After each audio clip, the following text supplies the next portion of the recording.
Technology. This time check is brought. Aksyon! Balita Evening Edition. Magadulong sa inyo sang mga nagapanguna nga balita lokal, national, international, sports, kag entertainment. Aksyon! Balita Evening Edition. Kag karon ang inyo news team. Una sa balita! Una sa aksyon! Mayong gabi syudad sa Bacolod, Western Visayas, kag bugos nga Pilipinas sa welcome na sa pagpangalagad sang aksyon Balita Evening Edition. Karon nga adlaw Miyerkules, Nobyembre 2, 2022. Kaming inyong mga tagbalita. Aksyon Eden Abos. Kag Action Day La Salazar para sa mga pangulong dinala na una kita sa mga balita lokal. Negosyante patay matapos ginuthang sang riding in tandem suspect sa Bacolod. Libre nga school supplies nagabot na sa syudad sang Bacolod. Sa balita, National State of Calamity kindeklarar sa Calabarzon, Bicol, BARMM kag Western Visayas. Mga beer kag iban pa nga kontrabando nagkompeskar sang Bucor sa sulod sang New Bilibid Prison. Detalye sa mga balita lokal pagkatapos gid lamang sini. Ang hindi nga bahin. Pag champion ang ginamit mo, may pagkakataon kang maging milyonaryo. Champion na! Milyonaryo pa! Ilagay sa isang papel ang iyong name, age, address, phone number at pirmahan. Ilagay sa isang white legal-sized envelope at lakipan ng alinman sa mga required proof of purchase. Kasama dito ang tamang bilang ng empty sachets, wrappers at mga pouch ng Champion Superpower Detergent at Champion Antibacterial Fabricon. Sa labas ng envelope, ilagay ang promo title, ang POP na ginamit at MBC station na yung pinakikinggan. At ihulog ang iyong entries sa mga drop boxes na makikita sa iyong mga favorite MBC radio stations. Mas maraming entries, mas malaki ang chance mong manalo. Mamimigay kami ng 1 million pesos sa ating grand draw at libo-libong piso pa in cash sa mga weekly draws na magaganap sa mga MBC radio stations nationwide. Champion na! Milyonaryo pa! Champion, tapat po sa inyo! Brought to you by Champion Supra Power Detergent with X-Stain Technology at Champion Antibacterial Fabric Conditioner.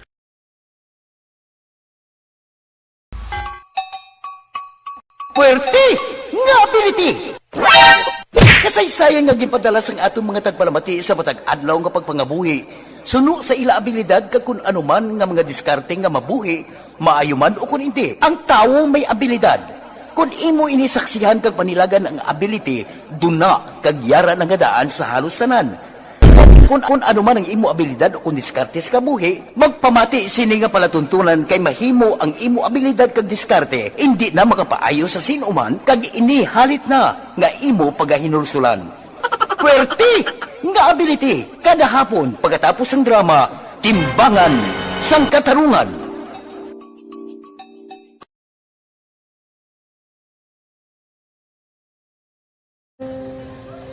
Umpis ana, ano nang nahuya ako makulang. Eh, siyempre, pigado, tas, kay, ano ko sila, manisurbo ko sila lang, tapos kita, kakulbaan ko kay, basi, hindi ko mapasar kay.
Sa kaalam yaya, garantisado gi ko 100%. Pero ang kapigaduhon, ang maginanggaduso, nga do, hindi yagin matuman ang handog niya. Pero permit siya, gaano sa inyo? Ang permi gid siya, kaya hinablos ko siya. Pero Oo. bali, hindi man ko kabulig siya financially. Ti sa amo na lang nga paagi, kagisa, kung kisa abibi, kung magtunganay kami sa motor sa ako, pliti, gamay lang nga bagay. Amo lang. Gawlam sa kuno sa imo cellphone, sa imo Nakulam sa cellphone ko. Pero kung kisa, hindi ko mamapulam. Kami hinablos man ko ba online man. Oo. Ikinanglan niya man ng cellphone. Kisa ga conflict sila nga duwa. But so, ikaw nagpadala sang message Oo, para sa ako ano. nagpadala sang Kasi wala message. man siya magamit, no? Mm. Pero sang last time, ginabantayan nyo gidman ang result na Oo, pero may kuya ga monitor sa result. Kami si mama, kasi si papa, si buong ko. Bantayan nyo da kung kapang laba ko. Bantayan nyo gidayang ang babatian nyo kung nadala kami o kunwais. Nang nag-confirm na sa ako niya kung ano address ko. Doon nalipay, naging ko kay basis ko. Nadala lagi kami nga. May pamangkot pag daw. Oo. Nakabudlagid ko online, mas nami sa nga face to face kay kami dahil wala kami connection kay pigado lang kami tas nabudlayan ko sa mga gadget pero si Bong piyapin ako okay na miskilan ako Okay, tapos kagid. gusto ko makatapos sa eskwela biskaan may COVID pa tapos on Tapos sa mga skila. Last time, ang na do medyo emotional ka kay abal mo gapanghulam ka lang phone. Anong gakatabo kung maghulam ka lang, ano, kung magklase di? kung kisana ano nang nakuya ako makula ay may pigado tas ay kay ano ko sila mandisurbo ko sila lang tapos kita kakulbaan ko kay basi hindi ko mapasar kay wala ko ano hindi ko permi makamit tapos kakulbaan ko permi kung mag-test kay may time limit tapos ang connection pa dan permi sa phone kag hindi ko masyado makita kay isa blurred man ang cellphone niya kung ang ginagamit ko siya wala sa kakulbaan ko permi kasi hindi mo ko madala sa tab siyempre kay isang bigado na basta kung nadala lang ko sa tab happy na ako. Minising sa high school honors student ka. Yes. Ano kang hatap ang... What? Ikaw ginang valedictorian. Message ko sa mga pigado na hindi ka mo mawadan sang paglaong kag always ka mo pray kay God nga may nga mga tawag nga mabulig sa inyo. Biskan pigado lang ka mo ka. Hindi nyo git pag underestimate ang inyong self. Nga biskan pigado lang ka mo silingon hindi na ka mo ka pagkatapos sa eskwela. Do ang pagkapigado hindi na sa rason para makauntat ka mo sa mga eskwela damo kaya paraan kag kung magsalig lang ka mo kag sige-sige lang ka mo pray kay God, may madamo ilang tao nga mabulig sa inyo.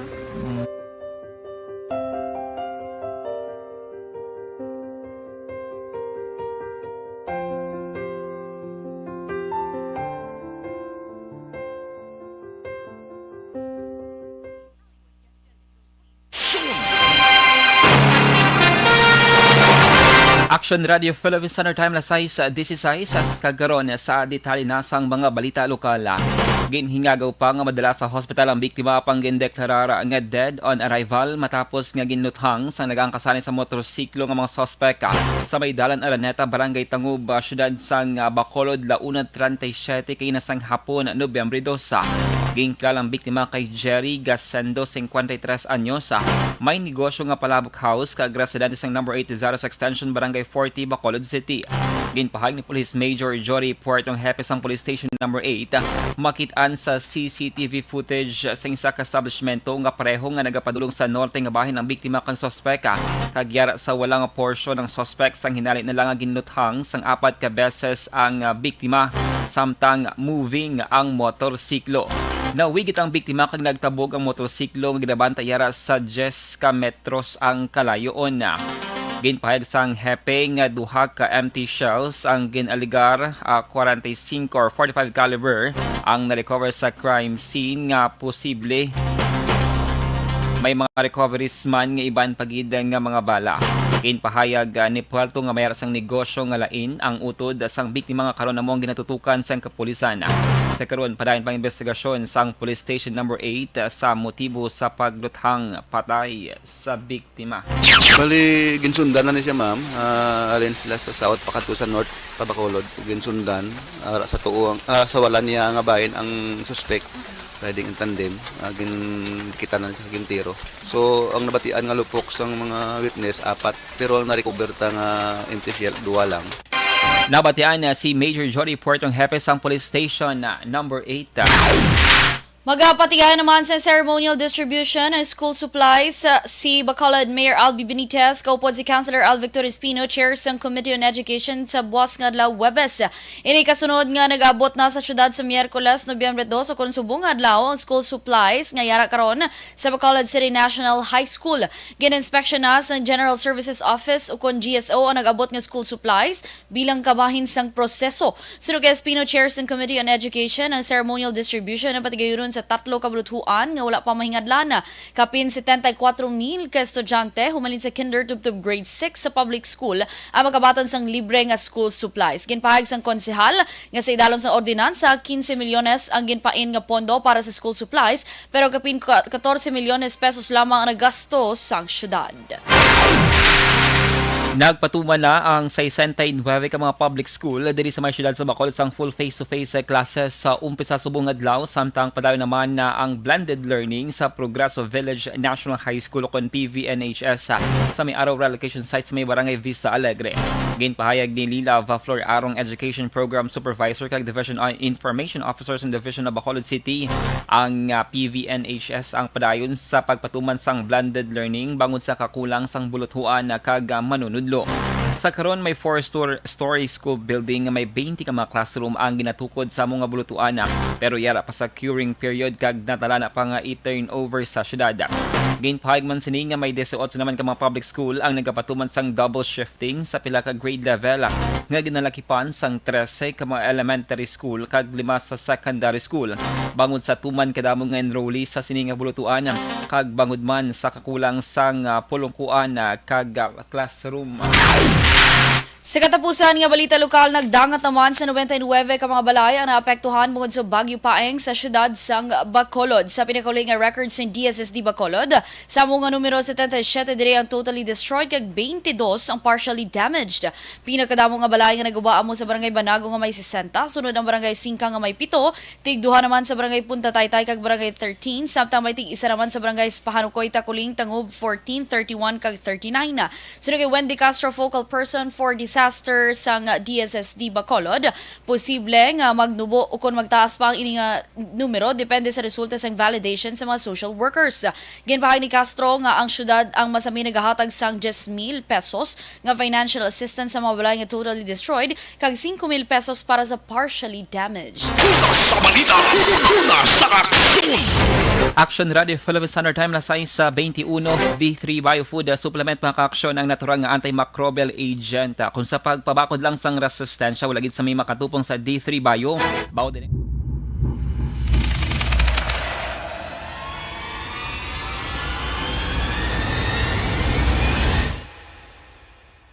Umbra! Umbra! Mga misteryo, katingalahan, pantasya, kagkatanagaan sa likod sang mga langit. Mga kasaysayan sa Santo Pa, subong kag mahimo sa palabuto, katulad sa mga Pinoy legendary story. Aswang, manananggal, amaranhi, tiktik, tayho, kamang-kama, kag mga duwende, Maria Makining kag bruha sa kuweba, magkapala nindog balahibo kag makahaladlo, makasilig ni nga mga kasaysayan katulad sang ginsudlan sang malain nga espiritu kag demonyo, kondinado, reincarnation, kag iban pa nga mga kasaysayan nga makapanganga samtang amat-amat nga tukibon ang mga ginsuguran tubtub sa katapusan. Mabatian kada aga pagkatapos ng drama Barangay 684.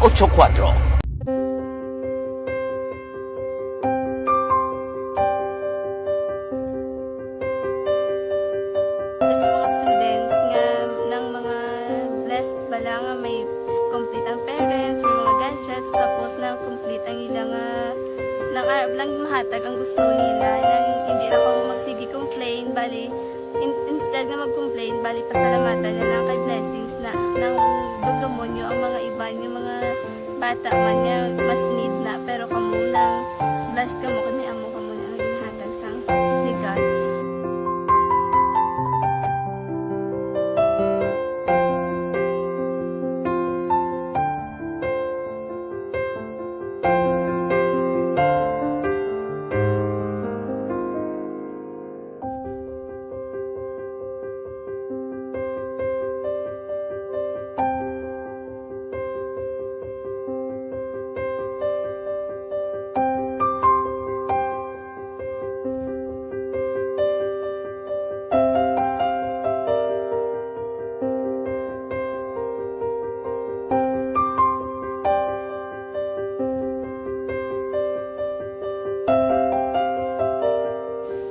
kuan sa nga mga ayo sa ginubakal silpon kay ini ko pasensya na pili ang atong income kulang gid sa atong ginagawi man at sige lang pang kay basi kaluyan mangita kan ta idea nga makasilpon mo ko di ko sing ulihi nabatian ang sa Aksyon Radio kay Tita Wilma nga pwede makatry magpadala sa ilang kasaysayan sa kabuhi sa parte sa pag-eskwela subong pandemic. Tiyan mo na ginhalay ko sa katulod di ko nag-intra. Di nagsiling pa sa gana nga niya basi hindi magupang malawagan kay kadamo mo na si ma-intra. Ko try lang kay basi kaluyan si Malga Diyos kay ikaw mablang malawagan hindi dako naman ang pasalamatan ta sa ila kung madala kaya. Tiyan mo na guro sir. Madamo kay salamat sa inyo nga ng mamuna kay Jan Diaz. Kag sa tanang ina-invite ko lang no. Kabay ka kaluyan si Malga Diyos magpadayon ng inyong programa kaya hindi lang si Leonagres laparan ng buligan ang iba nga kinanglan man kung magpadayon ng inyong promo basi sila naman ang malabagan sa Madasol. Kapasalamat ko sa Aksyon Radio kay isa ko sa nagdaog sa ARB 4B sa pagbulig sa pagtuon paghatag sa paglaog.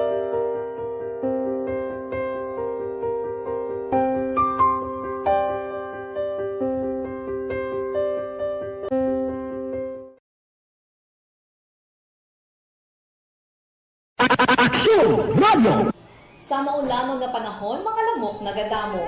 Kagdala sini ang pila ka mga masakit kaangay sang dengue. Yari ang pila ka mga pamaagi nga dapat himuon para malikawan ang dengue. 5S agud malikawan ng dengue. Number 1, search and destroy o pangitaon kag gub-on. Pangitaon kag gub-on ang posible nga istaran o kon itugan sa mga lamok. Ulaon ng tubig nga nagatinir sa mga lata, goma, kagiban pagid nga mga kagamitan nga sarang maitugan o kung pugaran sang lamok. Mintinahon nga matinlo ang palibot paagi sa pagpanilhig permi sang ugsaran. Number 2, secure self-protection o proteksyonan ang kaugalingon. Proteksyonan ang kaugalingon kontra sa kagat sang lamok. Magsuksok sang malaba nga panakton pareho sang long sleeves o kung mga bayo nga may malaba nga pako. Pwede man makagamit sang mosquito repellent kag mosquitero. Number 3, seek early consultation o magpakonsulta gilayon. Kung may hilanat sa sulod sang duha ka adlaw, magpakonsulta gilayon sa pinakamalapit nga health center o kon ospital. Hindi na pagulaton pa nga maglala ang ginabatsyag antes magkadto sa doktor. Number 4, support vector control measures o suportahan ng vector control measures. Suportahan ang ginapatigayon nga regular nga pagpag-spray, misting o kon larviciding sa palibot. Ini ang makabulig para matap na ang pagdamo sang lamok. Kag suportahan man ang fogging o kon pagpaaso sa tion sa outbreak. Number 5, sustain hydration o kon mintinahon nga may nagakaigo nga tubig sa lawas. Mag-inom sang 6 tub-tub 8 ka baso sang tubig adlaw-adlaw. Pwede man mag-inom sang oral hydration solution kung kinahanglanon. Kaglabi sa tanan, magkaon sang masustansya nga pagkaon agod may resistensya, batok sa nagakalain-lain nga masakit, hindi lamang batok sa dengue. 5S para malikawan ang dengue. Search and destroy. Secure self-protection. Seek early consultation. Support vector control measures, and sustain hydration. 5S para malikawan ng dengue. Barangay 684 Drama komedya nga nagatalakay sa mga hitabo sa kabuhi, isyu politikal, siyensya, kag kinaugali sa... Kagkaroon sa detalye na sang mga balita nasyonal. Ginpaydalom sa state of calamity ang 4 ka mga rehiyon sa Pilipinas bangod sa severe tropical storm Paeng. Ginpermahan ni President Ferdinand Marcos Jr. ang Proclamation No. 84 adlaw sang Nobyembre 2. Kundiin ginpaydalom ang Calabar Zone, Laguna, Batangas, Rizal, Quezon, Bicol Region, Western Visayas, sagang Bangsamoro Autonomous Region in Muslim Mindanao sa state of calamity. Ang state of calamity ang mag-epekto sa sulod sang 6 ka bulan.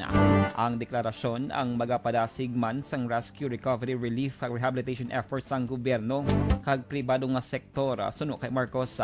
Ini man ang mapahanugot sa gobyerno nasyonal kag lokal nga gobyerno nga magamit sang pondo para sa calamity response subong man ang pagpatuman sang price control para sa mga nagapanguna nga balaklon sa apat ka mga rehiyon. Ginanunsyo sa Bureau of Corrections nga nakompeskar sila sang linibo ka beer in cans kag shabu o kung iban pa nga kontrabando sa sulod sa maximum security compound sang New Bilibid Prison. Sino ka Bucor Officer in Charge Gregorio Katapang Jr. naglambot sa 7,000 kalata sang beer ang nakompeskar sa ginpatigayan nga Oplan Galugad raid sa NBP. Dugang pa ang Oplan Galugad ang ginpatigayan sa Bucor sa ginpatigayan nga search raid sa sulod sa NBP para makita kung may mga nagapasulod pa sang kontrabando kag nagapatigayan sang illegal nga aktibidad. Damlaglag na kombeskar man ang ibang nga Bucor agents ang cellphones, chargers, radio communication devices kag improvised weapons. Sa dugang pang balita national, ginbolgar ni Senator Son Angara ang chair sa Committee on Finance nga mag-file sila sang report angon sa 5.26 trillion nga 2023 national budget sa masunod nga simana. Sulo kay Angara tuyo nilang i-file ang committee report angon sa budget sa Lunes kag ilakip ini sa plenary session sa Martes sa Nobyembre 8. Ginpahag sa senador nga ang calamity fund para sa 2023 ang yara sa 30 bilyones pesos kundi mas dakoy kumparar sa nakaligad nga tuig. Ginpahayag man ng Angara nga bangon sa pagdamo kag masabi nga pagluntad man sang bagyo nagakadapat lang ang among nga kadako sang pondo. Ginpahayag sila nga open for changes ang komitiba para mabuligan ang mga dapat buligan ilabi na ang mga nagakaapektuhan sang kalamidad. Madumduman nagligid nga Setyembre 28 sang ginaprubahan sang House of Representatives ang national budget para sa masulod nga tuig sa ikatatlo kag katapusan nga pagbasa. Sa katapusan nga balita national, naghalin na si Pasig City Mayor Vico Soto sa Aksyon Demokratiko pila ka bulan matapos ang 2022 nga national elections. Kanang bahag nga hindi na parehas ang iyang political goals kag ideal sa grupo. Nagligad pa nga Hunyo sa nagwa ang impormasyon nga nag-resign si Soto sa grupo pero subong lamang nga semana sa nagwa ang iyang resignation letter. Tuig 2018 so naintra si Soto sa grupo kag tuig 2019 sang ining nangin alkalde si dalong sa Aksyon Demokratiko. Base sa resignation letter sang alkalde, ginpahag nga base sa mga nagakatabo. Lain na karon ang direksyon sang partido. Wala ginpahayag ni Soto specific nga rason pero nagapati siya sa partido nga hindi pareha sa ilang political goals kag ideals. Klaro man ni Soto nga ang paghalin sini sa partido hindi bangod sa partikular nga tawo o kun kandidato. Nagpasalamat man si Soto sa oportunidad sa mga advokasya sa partido nga nagalaong nga padayon nga maging madinalag-on ang partido kag ilang mga miyembro. Una sa balita, una sa aksyon! Action Radio Philippine Standard Time na sa 6:31. Inyo nabatian ang kabugusan nga mga balita sa Action Balita Evening Edition.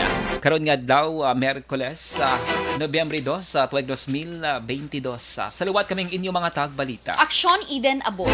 Kag Action Day la Salazar, una sa balita, una sa aksyon Sa Bacolod Action Radio. Action Radio!